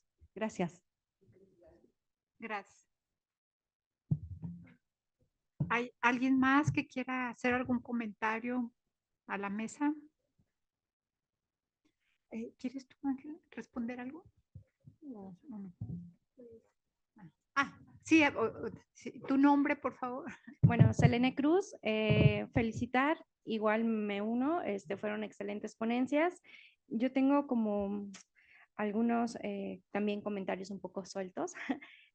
A la primera ponente me gustaría saber si sabe un poco cómo actúa la adscripción étnica en la situación de la orfandad, ¿no? Hablaba de que también había niñas huérfanas, entonces, cómo esto influye en las niñas indígenas y en las niñas mestizas. En cuanto a las nodrizas, la verdad es que me pareció un tema fascinante y me recordó un poco también los trabajos de Nara Milanish y me preguntaba yo, por ejemplo, si en esta cuestión del mapeo que mencionaban, si se puede identificar como un tipo de estrategia, algo que han abordado como esta autora que mencioné, ¿no? Desde la historia social, como la circularidad del cuidado, ¿no? Y cómo opera en este contexto. Bueno, serían como mis comentarios. ¿Sí? ¿Nadie más? Sí, adelante. Sí, perdón. Agarra el micrófono. Bueno, mi nombre es Valeria Díaz, vengo de UPN, estoy aquí de apoyo. Bueno, más que nada es una pregunta. ¿Cómo hacían las madres nodrizas para seguir produciendo leche? O sea, ¿solo produce cuando los niños continuamente extraen o tenían algún tipo de alimentación específica o algo así? Esa era mi pregunta. Gracias. Bien, ¿alguien más? Esme. Bueno, mi pregunta va más que nada a la ponente. Mi nombre es Esmeralda López. Vengo también de la Universidad de Guadalajara. Yo quiero preguntar que, bueno, debido a los abusos que sufrían estas niñas de violación, abuso físico, verbal, lo que se haya expuesto en ese momento, ¿qué tan probable era que fueran castigados estas personas? Porque me imagino que existía como ese rango de que era una persona protegida y una persona pues que realmente no tenía ningún valor, que así se les catalogaba en ese entonces, ¿no? Entonces, o sea, y también quería preguntar qué tan válida era pues sí, la voz de la niña al exclamar lo que le había hecho esta persona y, o sea, qué tanto eran tomados en cuenta para que existiera algún tipo de castigo o si realmente se dejaban pasar. Nos están diciendo que tenemos como 2 minutos para responder, menos 2 minutos. Entonces, si quieres tú responder, Ángela, rápido, y ahorita le damos. Empezamos tarde, ¿eh, Nadia? No empezamos a las 11, empezamos 15 minutos después. Estamos recuperando. Sí, bueno, muchas gracias por sus preguntas. Primero, ¿cómo actúa la adscripción étnica en el ámbito de la orfandad? En realidad no es un tema que yo haya profundizado demasiado. Lo que sí tengo como referentes es que el cuidado expresamente destinado a niños huérfanos se establece de manera institucional ya muy terminado el siglo XVIII con la fundación o el comienzo de la construcción del Hospicio Cabañas, que eso también es resultado de una nueva mentalidad respecto al crecimiento de la población y que viene también de parte de las reformas borbónicas, que a su vez son hijas o hermanas de la Ilustración, ¿sí? Por algunos expedientes que he encontrado, podría pensar que el cuidado de los niños, en este caso mestizos e indígenas, tiene que ver y depende mucho de las redes de apoyo de la comunidad. Es decir, que si hay una niña huérfana, lo más probable es que ese cuidado se quedaba más en casa, o sea, más de parte de los abuelos, de los familiares cercanos, que institucionalizarlos o abandonarlos de alguna manera. Lo demás, de mi parte, serían más bien como inferencias, quizá. Hay un autor, que cuyo nombre ahorita no recuerdo, él menciona, por ejemplo, que en el abandono de niños participaban más las personas de élite y mestizos, generalmente, porque para ellos el concepto del honor era mucho más importante, tenía más peso dentro de la sociedad virreinal.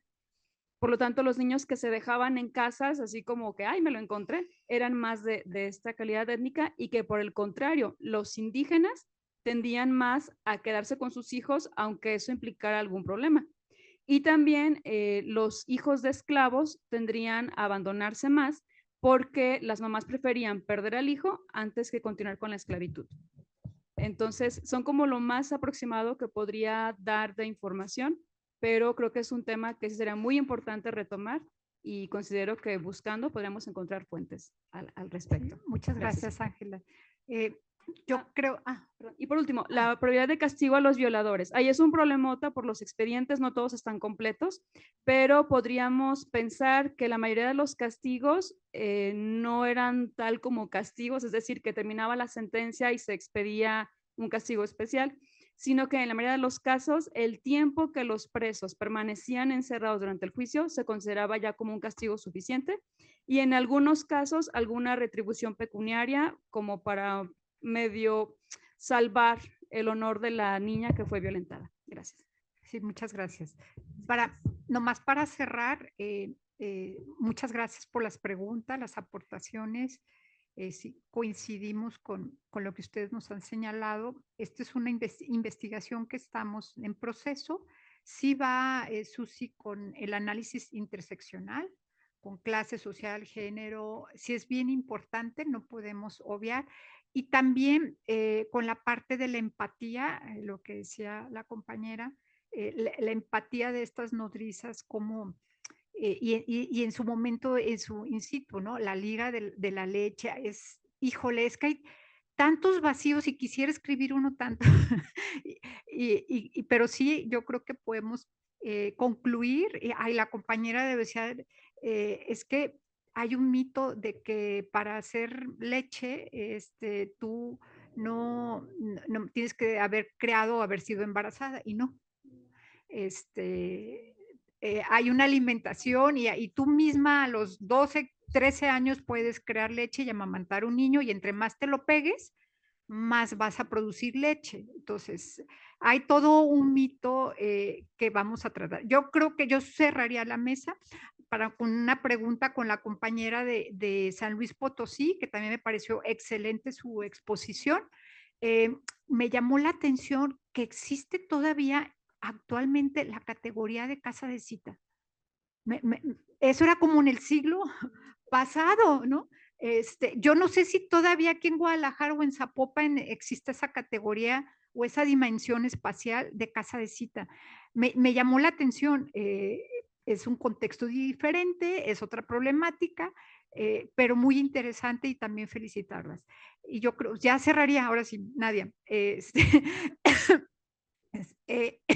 Yo creo que este va a ser un espacio propicio para iniciar con una red de discusión con diferentes. Yo creo que vamos a estarlas invitando para hacer, de aquí saldría una publicación, un libro, no sé si editado por el Colegio de Jalisco o por la Universidad de Guadalajara, pero sí tenemos esa idea de seguir contribuyendo en estos vacíos de la historia de las mujeres. Muchas gracias.